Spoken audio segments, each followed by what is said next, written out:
안녕하세요. 하이신시 알비간의 유용호 용티입니다. 만나서 반갑습니다. 자, 오늘은 저랑 진명여고 내신 분석을 한번 진행을 해보겠습니다.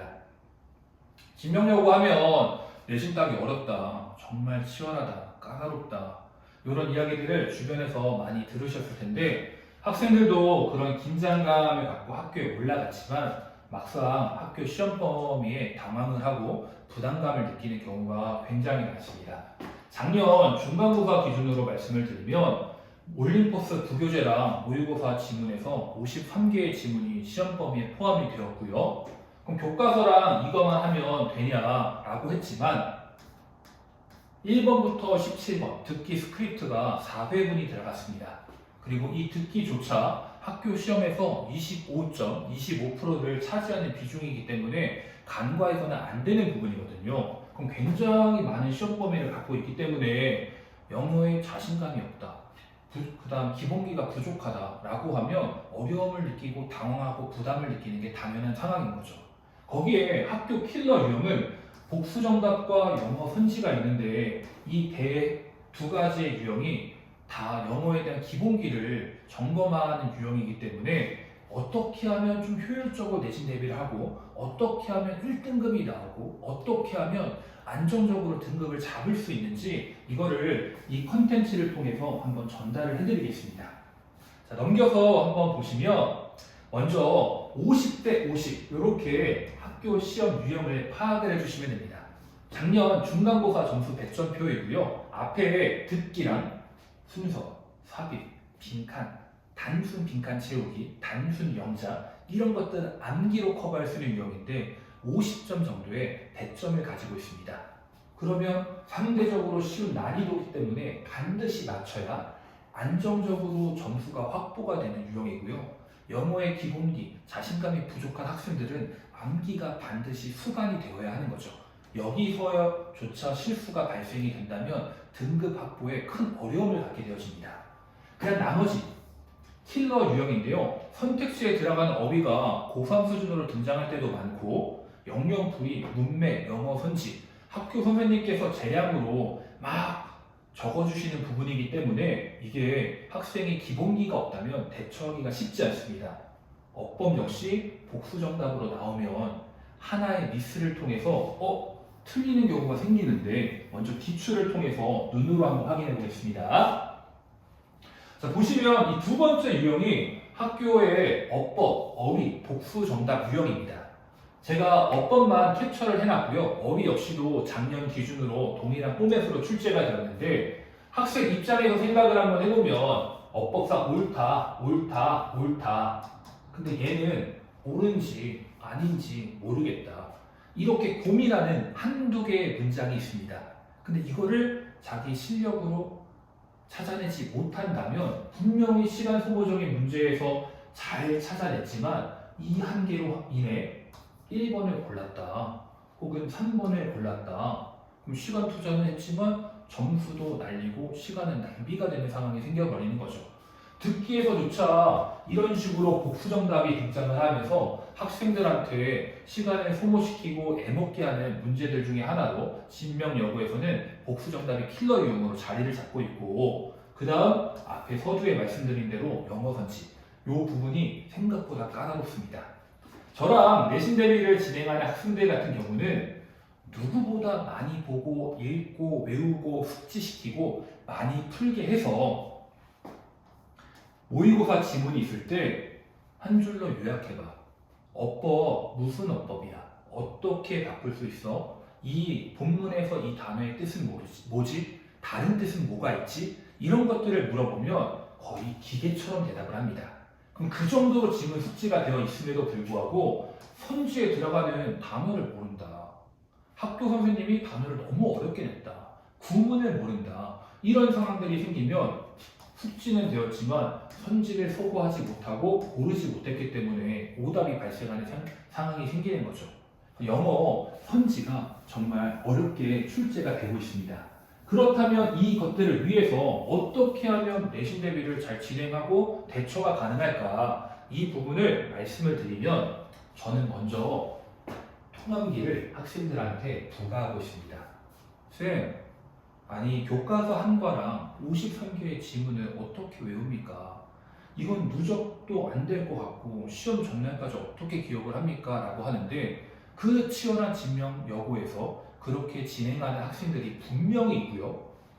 근데 제가 말하는 통합기는 뭐냐면 회차별로 교과서 한 과 혹은 모의고사 5개 이 정도의 통합기를 부과를 하고 제 눈앞에서 확인을 하는데 먼저 학생의 분석 노트에 저의 영상, 그 다음 현감, 그리고 손필기, 상세 분석, 학교 선생님의 그 정리 포인트 그 모든 것들을 분석 노트에 정리를 한 뒤 학생이 외웁니다.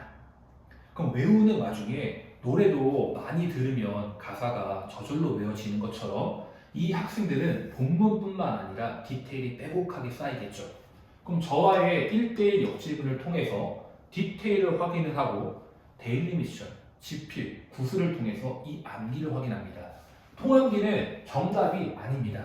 근데 통암기를 부과하는 이유가 뭐냐라고 하면 이 통암기를 위해서 학생이 이 컨텐츠를 붙잡고 있는 시간만큼은 정답이거든요. 제가 자신 있게 말씀드릴 수 있는데 그 정도로 많이 봐서 컨텐츠에 있는 모든 디테일들을 외웠다. 그럼 22.7점. 외워서 풀 수 있는 문제는 누구보다 빠르고 정확하게 문제를 해결할 수 있습니다. 그리고 그 디테일을 통해 충분히 킬러 유형에 대처할 수 있고요. 빠르게 문제를 해결했기 때문에 남은 시간을 통해서 확보한 시간을 통해서 이 유형들을 충분한 시간적 여력을 갖고 압박을 느끼지 않고 대처할 수 있습니다. 간혹 제가 하이시엔스에서 10년간 지도를 하면서 쌤 저는 영어 잘해서 이거 그냥 풀 수 있어요. 암기해야 하나요? 이런 친구들도 있었는데 그 친구들한테도 부과했거든요. 당연히 그 친구들이 쉽게 풀 수 있다는 거 알고 있습니다. 그럼에도 불구하고 제가 부과했던 이유는 뭐냐? 시간 확보를 위해서 너가 이 킬러 유형도 충분히 빨리 해결을 할 수 있고 너라면 검토까지 가능하다. 증명 여부의 시험은 듣기가 포함이 되어 있는 시험인데 듣기도 해야지. 암기해서 풀 수 있는 문제를 그냥 풀어야지. 그럼 킬러 유형은 언제 풀고 언제 검토할 것이냐? 내신이 9등급제에서 5등급제로 바뀌었는데 2등급의 실질적 메리트가 지금 많이 낮아진 상황인데 너의 실수 하나로 2등급이 돼버린다면 이거 굉장히 큰 일이다. 그러면 검토를 위해서라도 통합기를 진행하는 게 맞다. 쌤이 제의하는 그 스타일의 통합기를 이런 식으로 이야기를 하면서 통합기를 엄청 강조하고 있습니다. 그리고 내신 대비를 진행하면서 저와 함께 무한해도 전체 교과서뿐만 아니라 모의고사 되는 대로 최대한 많이 보면서 철저한 지문 숙지를 시킵니다. 근데 이 과정을 위해서 제가 학생들한테 좀 조언을 드리고 싶은 부분은 뭐가 있냐면 현실적 학생들이 해야 하는 것 그리고 내신 대비 때 해야 하는 것 이게 있는데 저는 먼저 학생의 어휘력을 점검하는 시간을 가져갔으면 좋겠습니다. 혹 학원의 단어 테스트를 통과하기 위해서 그냥 암기하고 통과하고 잊어버리는 나름의 그 효율적인 암기를 고집하고 있는 건 아닌지. 근데 학교 내신은 고3 수준의 어휘를 비롯해서 수능 전반에 있는 모든 어휘가 출제가 되고 있기 때문에 해당하는 교과서만 암기했다고 해서 커버할 수 있는 게 아니거든요. 그럼 누적을 위한 그리고 시험에서 단어가 등장했을 때 캐치하기 위한 그 정도의 어휘력을 갖춰야 하는데 지금의 인풋으로 그 정도의 어휘력을 가져갈 수 있는지 한번 되물어보고 본인의 어휘력을 점검하는 시간을 갖기를 꼭 제가 부탁을 드리고요. 그 다음 어법. 저랑 예비고일 때부터 11월부터 지금까지 공부하고 있는 친구들의 경우는 어법을 3회독을 진행했고 굉장히 많은 실전 문제, 기출 문제를 풀어왔습니다. 그리고 그 모든 문제 풀이에서 5번이 답이라면 왜 5번인지 그리고 이 5번의 적절한 형태는 어떻게 고쳐야 하는지 이 과정까지 문제 풀이를 진행해 왔거든요. 그 이유는 뭐냐? 답의 근거를 알고 바르게 고칠 줄 알아야 학교 내신의 어법 고치기, 어형 변화, 요약문 집어넣기 이런 패턴들의 대처가 가능합니다. 지금 본인의 어법 개념은 바로 서 있는가? 문제를 풀 때 감으로 풀고 있지는 않는가? 그리고 그냥 문제 풀고 땡!